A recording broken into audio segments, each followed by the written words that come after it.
The Los Angeles Dodgers are officially in their toughest stretch of the season. On August 7th, Los Angeles suffered a heartbreaking 4-3 loss against the Arizona Diamondbacks, extending their losing streak to 7 consecutive games. It was the Dodgers' longest losing streak of the current season, and the way this game ended made the defeat even more painful. Los Angeles fought back after falling behind early, took the lead late in the game, and appeared to be just 3 outs away from finally ending the nightmare.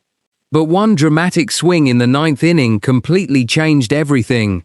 The Dodgers entered this game desperate for a victory after failing to win since their July 31st matchup against the Boston Red Sox. The pressure was already increasing around the team, but the Dodgers had an opportunity to change the story against Arizona. Unfortunately, their offense struggled during the early innings, while the Diamondbacks took advantage of their chances and gradually built momentum. Arizona opened the scoring in the 2nd inning when Nolan Arenado launched a solo home run over the left field wall. The Dodgers struggled to respond, and through the first 5 innings, their offense could not generate enough consistent pressure. Arizona then added another run in the 4th inning when Geraldo Perdomo delivered an RBI triple with a runner on second and 2 outs. Suddenly, the Dodgers found themselves trailing 2-0 and facing another difficult night. But everything changed in the 6th inning. The Dodgers finally created a major opportunity after Hunter Fiducia reached base.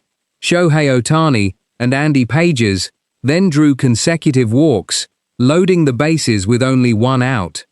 The pressure immediately shifted toward Arizona's pitcher, while Freddie Freeman stepped into the batter's box with a chance to change the game. Freeman did not produce a clean hit, but he did exactly what the Dodgers needed. His ground ball allowed the runner to score from third, cutting Arizona's lead to 2-1. It was not a spectacular play, but it was an important run that gave Los Angeles new life. Then came the 7th inning. The Dodgers continued putting pressure on Arizona, and with runners on first and third and 1 out, Tommy Edman delivered a clutch single into center field. The runner crossed home plate, and suddenly the game was tied at 2. After spending most of the night playing from behind, the Dodgers had finally pulled even. And then, in the 8th inning, Andy Pages gave Los Angeles its biggest moment of the night. Pages led off the inning and immediately attacked the pitch, sending a solo home run over the left field wall. The Dodgers had completed the comeback and taken a 3-2 lead. For a team desperately searching for its first victory in more than a week, this looked like the moment everything finally changed. The bullpen now had one job: protect the lead. Tanner Scott came into the game and handled his opportunity perfectly, keeping Arizona off the scoreboard. That brought the Dodgers within 3 outs of ending their 7-game losing streak. Then came the 9th inning. Edwin Diaz entered the game with the responsibility of closing it out. But the inning quickly became uncomfortable. Diaz walked Max Kepler, putting the potential tying run on base immediately. He recovered by striking out the next batter, recording the first out. However, Arizona continued applying pressure. The runner stole second base, moving into scoring position. Suddenly, one hit could completely change the game. Ryan Waldschmidt stepped into the batter's box, and he delivered the moment Arizona needed. Waldschmidt crushed a pitch over the center field wall for a walk-off 2-run home run. The stadium erupted. The Diamondbacks had completed the comeback. The Dodgers had lost 4-3, and all of Los Angeles's hard work during the middle innings had disappeared with one swing. For the Dodgers, this was more than simply another loss. It was another example of how difficult it has become for this team to protect a late lead. They had battled back, taken control, and reached the final inning ahead, but once again, the game slipped away. That is where the biggest questions surrounding the Dodgers begin. Can their bullpen consistently protect narrow leads? Can the team maintain its composure during high-pressure situations? And can Dave Roberts find the right combination of relievers before this losing streak becomes an even bigger problem? There have been reports and speculation surrounding tension within the Dodgers clubhouse after recent losses, including claims about disagreements involving players.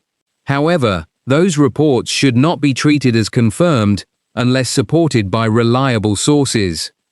What is clear from the game itself is that the Dodgers are under enormous pressure, and repeated late-game defeats only increase that pressure. One of the biggest positives from this game was the performance of Roki Sasaki. Sasaki started the game and completed 6 innings, allowing only 4 hits and 2 runs, while recording 5 strikeouts and issuing just 1 walk. Considering the Dodgers' recent struggles, it was a solid outing from the Japanese right-hander. Sasaki gave Los Angeles exactly what it needed from its starting pitcher. He kept Arizona within reach, he limited the damage, and he gave the offense enough time to fight its way back into the game. Unfortunately, the Dodgers could not reward him with a victory. Shohei Ohtani also had a relatively quiet night offensively compared with his previous performances. He did not record a hit in his official at-bats, but he still drew 2 walks.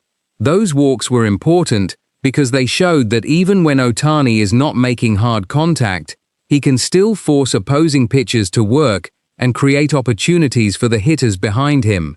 But on this particular night, the Dodgers needed more. They needed the big hit. They needed the bullpen to finish. And most importantly, they needed one final victory. Instead, they suffered their 7th consecutive defeat. 7 straight losses, 7 games without a win.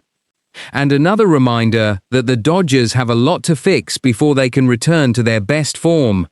The positive news is that the season is still long enough for Los Angeles to recover. One winning streak can change the entire mood of a clubhouse, but the team needs to start that turnaround immediately.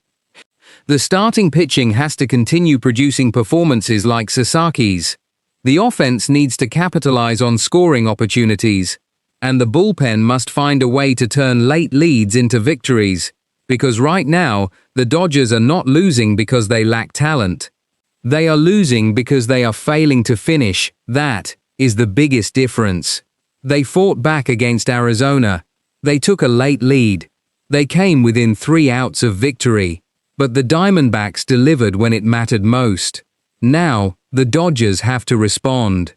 The next game is another opportunity to stop the losing streak and prove that this difficult stretch does not define their season.